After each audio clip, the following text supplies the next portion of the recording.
One day, my husband approached me and inquired, "Hey, how much money do we have in that safe?" I couldn't help but chuckle and replied, probably around $500,000 in total. Now, the following day, upon returning home, I discovered a signed divorce paper on the living room table. Both my husband and the vault were gone. My name is Helen, a 58-year-old working housewife who still puts in diligent effort at my job. You see, my hobby is saving money. Ever since my childhood, my mother opened a savings account for me, teaching me that depositing money in the bank would make the numbers in my passbook grow. I found it incredibly enjoyable to witness this growth. Starting with just $1, I would deposit a little bit at a time, relishing the experience of watching it accumulate. As my savings grew over the years, earning a few cents in interest annually became a delightful surprise to my younger self. With a fondness for money and understanding how it works, I pursued a career as a financial planner, offering advice on asset management. One day, a college friend approached me concerned about an old childhood friend who was in serious trouble due to debt. They asked if I could offer some advice, and intrigued, I agreed to meet with him. This friend, named Mark, was a handsome man with a refreshing smile. He shared his story, confessing his love for gambling and the struggles he faced in making ends meet. Feeling sympathetic, I offered Mark some guidance. Given his precarious financial situation, I advised him to consolidate his debts and reduce his monthly payments to better manage his life. As my friend had asked for my help, I willingly lent a hand. Looking back now, I realized that perhaps I had developed a slight crush on Mark during our interactions. Little did I know that this would lead to a series of troublesome events. Against the advice of my friend, Mark and I decided to get married, believing that our union would help us face his debts together. Due to my stable income and financial expertise, most of Mark's income went towards paying off his debt. I made sure he severed ties with his parents to prevent the debt from escalating. Additionally, I provided Mark with a monthly allowance of $500. However, when Mark decided to cut ties with his parents, they responded with anger and resentment. His mother labeled him an ungrateful child, regretting ever giving birth to him. His father too expressed his discontent, desiring to confront me for what he considered thieving behavior. It was clear that they believed Mark belonged to them as a means to repay their debts. Exhausted from dealing with his parents' debt for so long, Mark finally stood up for himself, declaring he was not their ATM. He returned to me, feeling relieved to be free from their constant reminders of the financial burden. Soon after, we welcomed a son, Kevin, who bore a striking resemblance to Mark. Kevin became my pride and joy, but unfortunately, he inherited his father's lack of discipline and indecisiveness. Just as our son noticed Mark's carefree character, he also observed the never-ending cycle of borrowing money from predatory lenders, dealing with loan sharks, and tricking friends into lending him money for gambling. Our journey was not without its challenges, but I managed to keep Mark on track. Over the span of 23 years, we gradually reduced Mark's debt to around $10,000, nearing full repayment. One day, while on the verge of achieving our financial goal, Mark received a call from his parents. They informed him that his father had collapsed and was at the hospital. Concerned, Mark left work early to be by his parents' side. He messaged me, apologizing for breaking our promise and explaining the situation. I encouraged him to go and comfort his parents, assuring him it was all right. As Mark continued visiting his parents at the hospital, I provided him with a little extra money for the hospital fees they couldn't afford. It seemed my in-laws were struggling financially and relying on Mark for support.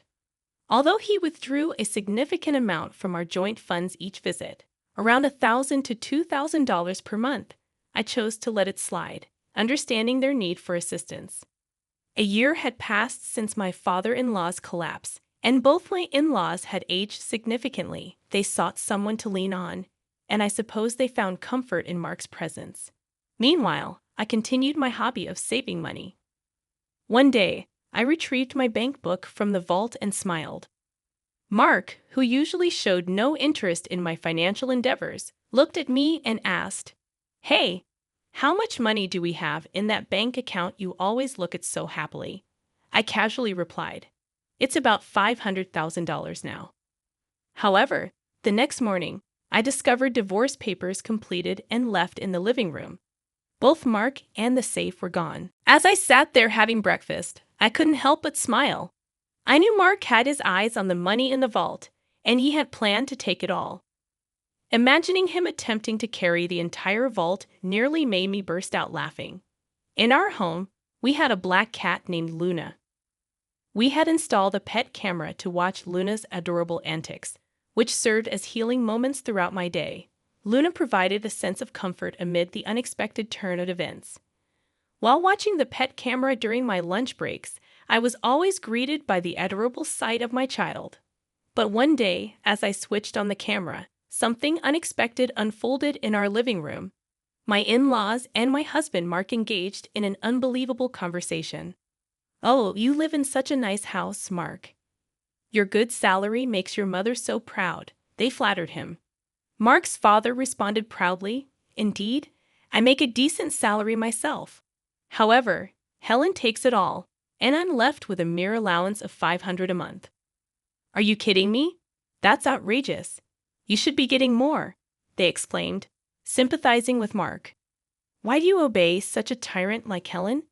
You could live a much better life on your own," they continued. "Mark, you're our pride. You could have saved hundreds of thousands by now. But she's exploiting you? Poor thing." They manipulated him. Listening to their conversation, I wondered if they had completely forgotten that I had worked hard to pay off Mark's debts. I pondered what was going on in their heads. In the past, it was Mark burdened with debt from his parents, and I had to provide them with cash every month, making it challenging for us to get by. "Did you know she has a bank book with tons of savings?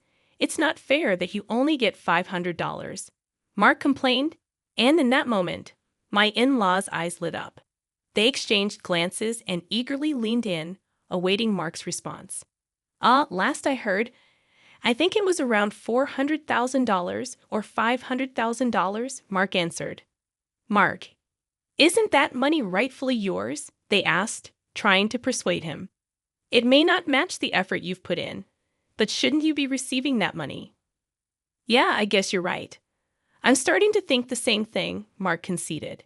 Despite his good looks, Mark was easily influenced and indecisive. In the past, I found this endearing and wholeheartedly devoted myself to him. However, it seemed he was being manipulated by his parents once again, and they were about to touch my precious savings. Witnessing this scene was incredibly painful. Tears streamed down my face as I sat at my desk at work, holding my phone. For the past 23 years, I had diligently set aside my own living expenses from Mark's income, primarily using it to pay off our debt. On top of that, I provided him with a $500 allowance from my own pocket. Despite explaining this to Mark, it appeared he had completely forgotten what the past 23 years had been for. I felt a deep sadness and pitifulness, as if I were drowning in my own tears in that moment. I made the decision to record the conversation and promptly sent the data to my son. Claiming sickness, I left work early and headed to my regular bar, where I drowned my sorrows in alcohol. Pouring out my heart to the bartender, he gently comforted me, saying, "Why do you grieve for someone like that? You've done nothing wrong. There's no need to live for them. Live for yourself." In that moment, my love for my husband and my intoxication faded away. "Thank you, sir. Next time, we'll share a pleasant dream," I said to the bartender before leaving. Returning home, I entered my study and began devising a plan to retrieve the bank book from the safe. I couldn't fathom how to accomplish it, but I was determined to show them hell. They should never underestimate me. Concentrating harder than ever, I knew that gathering evidence was the first step. From that day on, I diligently checked the pet camera every day, and slowly, the ugly truths began to surface. Instead of the woman my husband was having an affair with, my in-laws started appearing on the camera in our house. They were discussing their plan to take the bank book from me. "Is everything arranged to take that bank book from Helen?" they asked, grinning unpleasantly. "You're smart. You must have thought of something, right? Yeah, I have a plan. I'm thinking of taking the entire vault. It'll be easy, Mark responded confidently. But the safe is quite heavy. Are you sure you can handle it? His father questioned. I'll be fine. I'll load it onto a cart. Dad, helping out, Mark replied, and his father agreed, saying, All right, I'll assist you any time. The safe weighed around 120 pounds, confirming my suspicion that Mark, despite his good looks, was not very smart. At that moment, I solemnly pledged to drag these people down to the depths of hell. They had not only betrayed me, but also ruined the precious moments I spent watching Luna, our cat. Witnessing my husband's infidelity through the camera was a painful blow.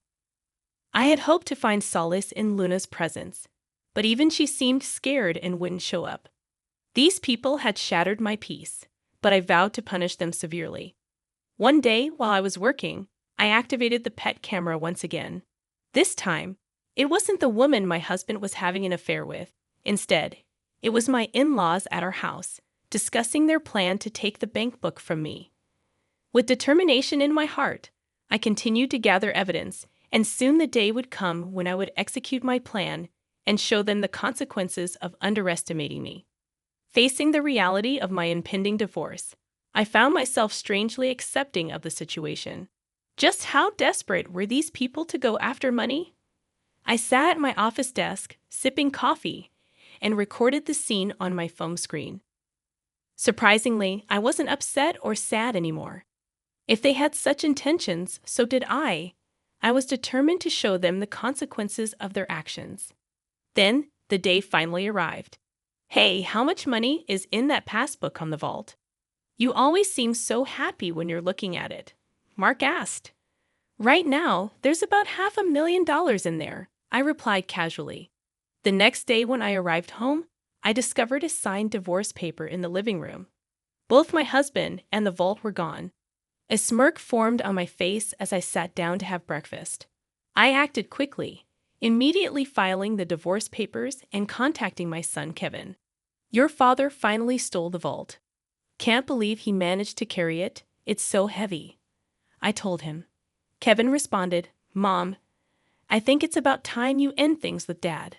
By the way, did he take everything in the vault too? No, actually, I moved all the money to online banking. The passbook is essentially worthless now.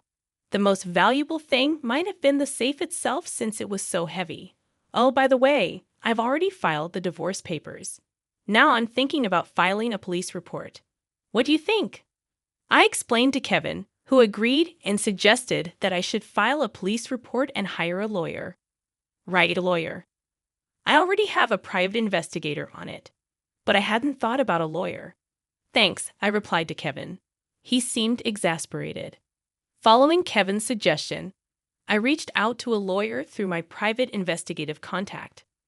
I handed over the recording from my pet camera to both the police and the lawyer, and then I waited. After a while, I received a call from my ex-husband, sounding quite frantic. What the hell? The passbook is empty. What happened to the $500,000? You tricked me. That was my money. Where is it? Tell me now, or I'm going back to the house and abandoning your cat Luna, he threatened. You just committed theft, and now you're threatening me. From now on, communicate through my lawyer, I calmly responded and blocked his number. I reported the incident to the police and sent the recording to my lawyer. It was a relief to finally take action. This was exactly what I had wanted to do. A short while later, I received a call from the police. We have caught the thief. However, the vault was damaged. It appears he forced it open, and the things inside were burned. They informed me. My ex-husband and his parents learned that the passbook balance was zero, and they set the contents of the vault on fire. Although it was his first offense, my ex-husband spent a few days in custody. Discoveries continued as my ex-husband broke into the house he used to live in after his release. However, I had already filed for a divorce and obtained a restraining order. When he started causing a scene, I called the police, and within 10 minutes, they took him away again. I contacted my lawyer, explained what happened, and had him start the process of getting a restraining order. Furthermore, I asked the lawyer to sue for emotional distress due to his infidelity. The lawyer mentioned that we might not get much money from his broke family, but that didn't really matter to me.